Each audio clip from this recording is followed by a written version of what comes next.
Owners, CEOs, bureau chiefs అసలు నేను నిన్న స్టీల్ ప్లాంట్ ఆపకుండా గొంతుకు పోయినంతగా వాదించి 10 సార్లు వాదించాను. ఫిబ్రవరి 21ని ఫైల్ చేశాను. ఏప్రిల్ 24ని 25ని ఆర్డర్స్ తీసుకొచ్చాను. 1 ఇంచు స్థలం అమ్మకుంటా ఎవరమ్మారు, ఎంతకమ్మారు, ఎందుకమ్మారు, ఎవరు కొంటున్నారు అని రుజువులతో. నేను తప్ప ఎవరైనా వాదించారా? జేడి లక్ష్మీనారాయణ 3 నెలల్లో కనీసం ఒక్కరోజైనా కోర్టుకు వచ్చాడా?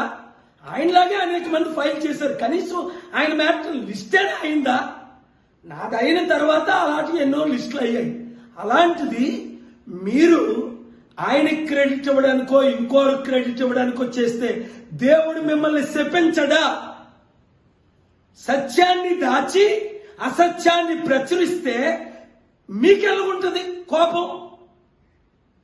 ఇంత కష్టపడి గవర్నమెంట్ ని స్టీల్ ప్లాంట్ అమ్మకుంటా ఆర్డర్ తెచ్చింది ఏకైక వ్యక్తిని.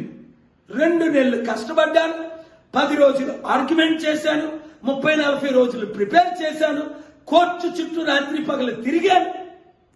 ఇంత చేస్తే నాకు క్రెడిట్ ఇవ్వడానికి మీకు దేవుడే అన్నాడు, whom the credit is due, the credit is due అని.